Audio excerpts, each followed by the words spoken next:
terra aqui só é ruim quando não chove no chão. Mas se chover, tem de tudo. Fartura tem de porção. Tomara, meu Deus, que chova. Tomara, meu Deus, tomara. Só deixo o meu cariri no último pau de arara. Enquanto a minha vaquinha tiver o couro e o osso, vou ficando por aqui. Que Deus do céu me ajude. Quem foge à terra natal, em outro canto, não para. Só deixa o meu cariri no último pau de arara. A música do cancioneiro nordestino, falando de uma área que é o Cariri, que está presente em 3 ou 4 estados do Nordeste: Ceará, Paraíba, principalmente. O Cariri é uma área onde tem planaltos com mais de 400 metros de altitude e é favorecido com água. Os chamados brejos de altitudes, porque a água da chuva precipitada nessa área, embora seja muito pequena, já que no semiárido nordestino chove entre 300 e 1000 milímetros ao ano, uma média de 500 milímetros, e o Cariri é considerado semiárido, embora semiárido hídrico é onde chove 300 milímetros ao ano, mas o Cariri, pelo fato de ter as caatingas, que é o semiárido natural do Nordeste, em torno do Cariri, outra vez inserido.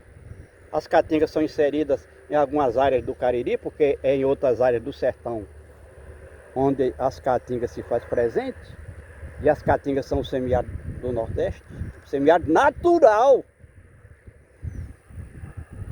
Então, essa área chamada de Cariri, ela tem a característica de armazenar muita água da chuva.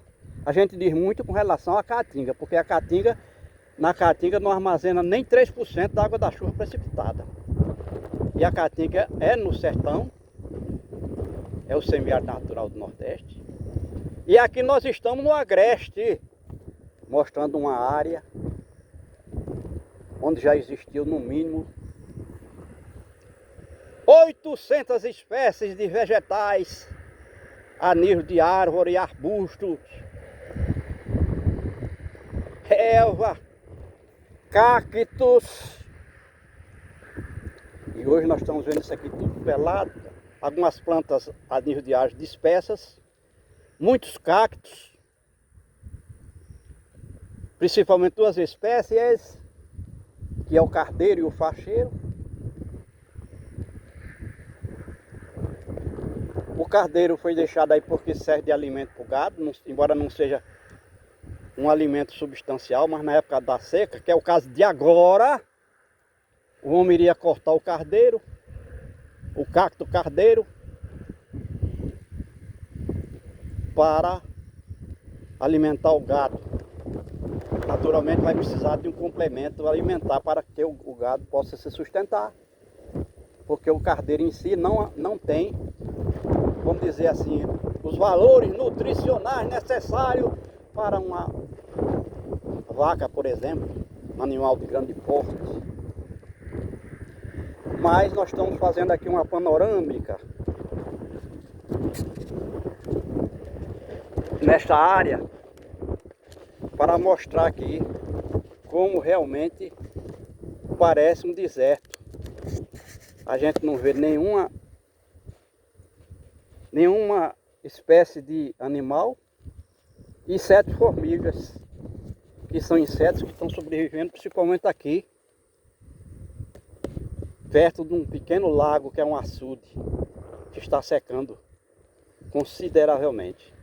E nós estamos fazendo essa panorâmica para mostrar que a área é totalmente devastada. E a gente não vê uma cabeça de gado aí. Porque enquanto aqui na época das chuvas, que tem muito pasto nascendo, embora tenha menos de 10% dos pastos naturais que existiram aqui, na época da chuva nasce abundantemente. Quando aqui chove no chão, nasce tudo. Tudo que eu digo, as sementes que ainda existem aqui, das plantas que existiram. E nós sabemos que tem no máximo 10% das plantas aqui a nível de árvores, arbustos e relva. E cactos. Existiram pelo menos cinco espécies de cactos aqui, agora no momento só predominantemente 2, cardeiro e facheiro. O facheiro porque tem tanto espinho que se o homem for cortar, ele vai trazer muitos danos, que ele vai passar dezenas de anos aí os espinhos no chão, que vai penetrar no casco dos animais e vai trazer doenças, vai infeccionar. Então não corta o facheiro porque tem espinho, muito espinho. É uma forma que o cardeiro encontrou de defesa para se manter vivo aqui, porque se não tivesse tanto espinho, o homem ia cortar como cortou todas as 400 espécies de árvores e arbustos que existiram aqui e deixou apenas o juazeiro, porque é sombra parcial durante o verão seco para proteger o gado do sol intenso, castigante, que tira toda a água do corpo do animal. E esse seco, vento seco, totalmente seco, com uma força extraordinária que só falta arrancar a gente do chão. Aí nós vamos, então nós vimos aí tudo isso aí pelado. Voltamos aqui para ver o açude, que está seco. Aqui nós estamos agora mesmo pisando. Existia água na época das chuvas, ou seja, entre janeiro e junho tinha água aqui, e agora a gente vê a água ali, um pouquinho só, nesse açude que foi construído aqui com a finalidade de disponibilizar de água, a finalidade de captar a água da chuva na época das chuvas, armazenar para disponibilizar dessa água na época da seca. Quando a gente chama seca aqui, é a época que não chove. Não interessa se é verão, outono, inverno, primavera. Seca aqui é quando não está chovendo. E quando não está chovendo, a terra aqui é ruim. A terra aqui só é ruim quando não chove no chão. Mas aí tem as plantas aquáticas que nasceram aí abundantemente. As que já estão fora d'água já estão morrendo. E essas plantas não ficam totalmente submersas na água, porque senão elas não respiram, não transpiram. Então elas nascem na água, mas de imediatamente ela vai ter que colocar folhas para fora da superfície da água para respirar, processar a fotossíntese e tal. E aí nós damos essa panorâmica, falamos já do açude, das plantas que restam aqui, dos animais que restam. Como a gente disse, incluiu as formigas, que é um inseto, e essas formigas só existem nesse momento aqui, próximo da água, porque tem plantas verdes para elas colher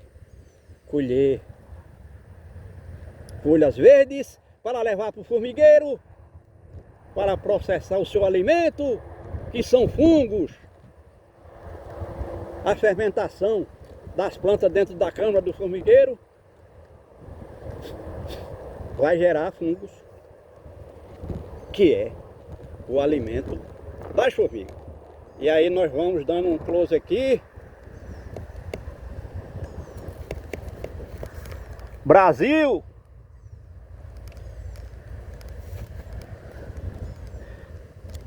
E nós estamos vendo então, preste atenção a esse líquido que está ali naquele copo de plástico transparente que nós colhemos no açude. É urina, da cor de urina. Mas não é porque os animais urinaram aí não, é porque aqui essa cor é consequência do tipo de solo, de chão que existe aqui, que é um solo tão microscópico, um material tão microscópico que ele fica em suspensão na água. Ele passa a integrar a molécula. Parece urina de animais, principalmente de gente. A cor, essa é a cor de todas as águas que existem aqui nessa área do Agreste, nos açudes e também nos poços tubulares, porque aí tem 70, no mínimo 70 elementos químicos, físicos e orgânicos que são estranhos à água H2O, mais comum na litosfera, no chão.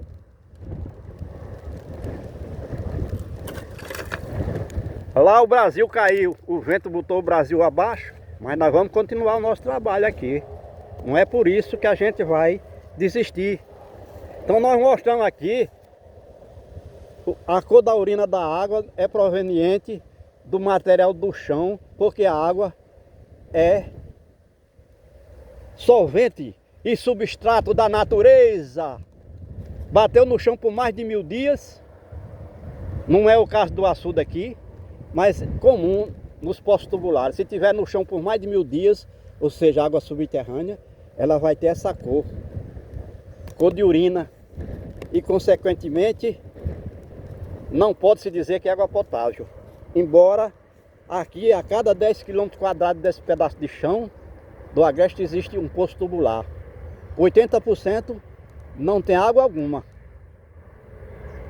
O homem cava, vem uma equipe de engenheiros fazer as pesquisas, conclui que tem água, cava o buraco no chão, os poços tubular com 60, 70 metros de profundidade. E se tiver água seria salgada e da cor de urina. Isso é o que a gente vê nos olhos, pelos olhos, a visão do ser animal. Mas vai botar isso no laboratório, é uma danação de elementos altamente nocivos à água, na água de beber. Enquanto que para as plantas, talvez nem tanto.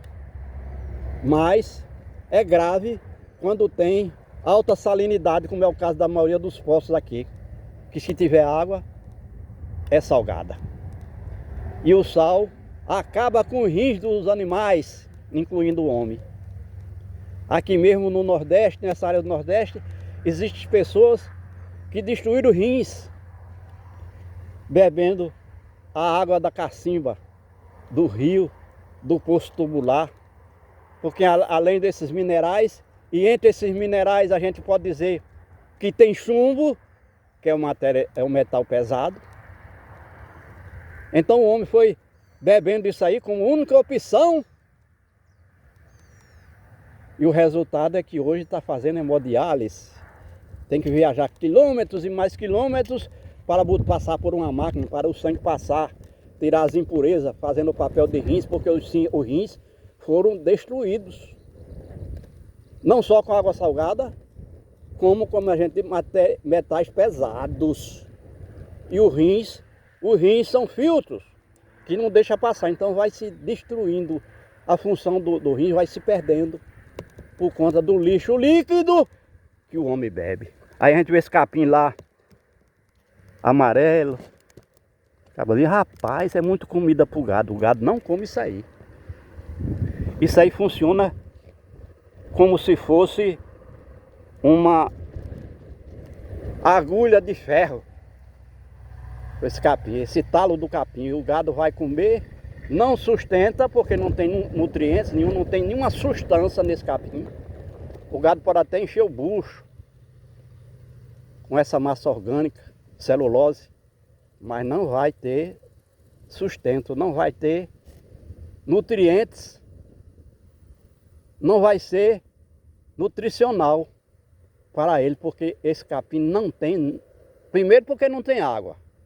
Toda a água evaporou com o calor do sol, com a falta de água no solo, porque aí não existe nenhuma água até 3 metros de profundidade. E a raiz do capim não alcança, se tiver lá a 3 metros de profundidade, essa umidade. Então a gente está mostrando isso, porque que esse troço não dá certo. Quer dizer, o homem poderia, num caso desse aqui que caiu 800 milímetros de chuva em 2024, aqui onde nós estamos pisando, são 800 litros de água por metro quadrado, da água da chuva, água doce, cristalina, insípida, inodora, incolor, que o homem pode captar diretamente da nuvem, sem contato com o chão, porque existe material tecnológico para se captar água da chuva aqui em qualquer lugar, onde não tem riacho, onde não tem rio. Desde que chova, vem do céu, basta preparar o material na direção da nuvem, na época da chuva, no momento da chuva, e a água vai entrar espontaneamente ou naturalmente. Mas até que o homem descubra isso, já morreu. O homem está desaparecendo na terra por falta de água doce para beber, ou seja, para o abastecimento urbano e para plantar alimentos. Porque todos os seres vivos que a gente está vendo aqui são seres vivos de água doce. Então o homem tem como captar água doce em qualquer lugar dessa área do Brasil, em quantidade suficiente para o abastecimento urbano e para fazer agricultura o ano todo, produção de alimentos, nos 365 dias do ano. Mas o homem fica insistindo, dependendo da chuva, aí vai morrendo, porque a chuva está, quando vem em grande quantidade e vai embora rapidamente. A água daqui, dessa área do Nordeste, por conta da situação climática atual, foge daqui como o diabo foge da cruz.